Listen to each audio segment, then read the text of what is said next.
What does it take to raise a generation? A lot of money, a lot of wisdom, and a lot of work. Most people don't like this current generation. They say that we're lazy, disrespectful, and lack discipline. But the irony of it all is that those people that say that to us, their parents said it to them. The cycle will continue, the saga will continue. But what makes Generation Z different in fashion than the rest of them? Let's find out. Please like and subscribe. Depending on who you ask, Gen Z can be from 1997 to 2012. And they have other cohorts like the Zillennials, which is 97 to 03. Which is interesting because the first part of Gen Z is different from the latter half of Gen Z. I was born in 98, so I still remember what VHS was, but I also remember when Blu-ray came on the scene. For me, media and fashion is correlated because of the fact that I loved outfits from my favorite characters worn on TV and seen in film. And I also love the music videos for show. What makes us different from other generations is that we don't have to innovate as much, but we recreate old outfits and make them new again because we have all the information at our fingertips. You can be bohemian chic one day and then 50s military the next day.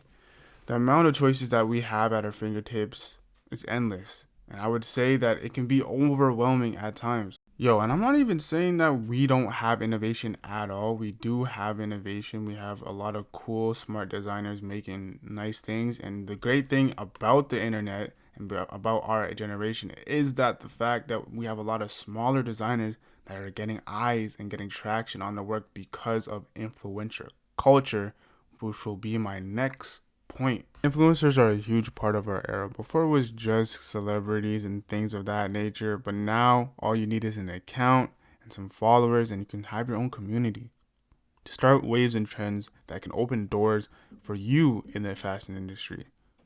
You have guys like Bull in the sneaker game, you have dudes like PAQ, Daniel, Simmons, Kyron, Keezy, and Reggie all killing the game and bringing different perspectives when it comes to fashion in different areas in fashion. With all these guys and gals holding it down for Gen Z, we will be able to be more knowledgeable about brands and the history of these brands. Also, how to style them as well. Most people in my generation try to have a political opinions, which could be a good thing or a bad thing. I can say that in my generation, I can see that most people are open to the idea of men and women wearing the same clothes, being gender neutral.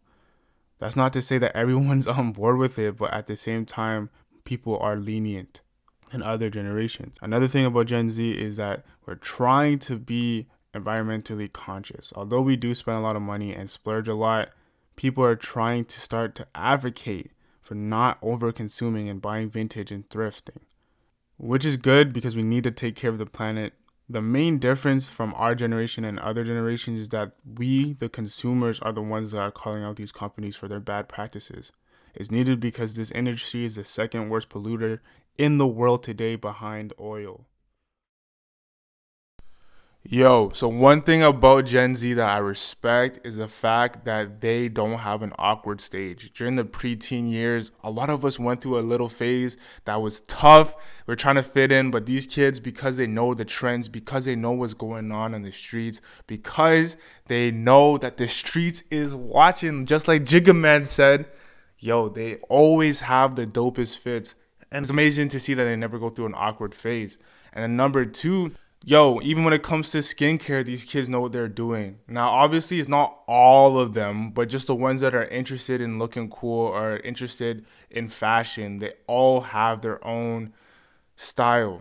Now, obviously, there are some people who are outliers because I know a lot of them like the panda dunks right now and da-da-da-da-da. But I think that's mainly just like everybody right now, so it's not even just like Gen Z who is into it. But one thing I respect is that they are trying different designer brands. I know growing up, because of ASAP and Kanye and Pharrell and all those guys, I was into like high fashion pretty early on, but I wasn't able to like afford it. But I knew who these brands are. But I've never seen anybody in high school in my lifetime wear Rick Owens or Margiela to school. Like the most expensive brand I've ever saw was like North Face or like maybe a Louis Vuitton belt or a Gucci belt and maybe an MK purse for the girls and all that.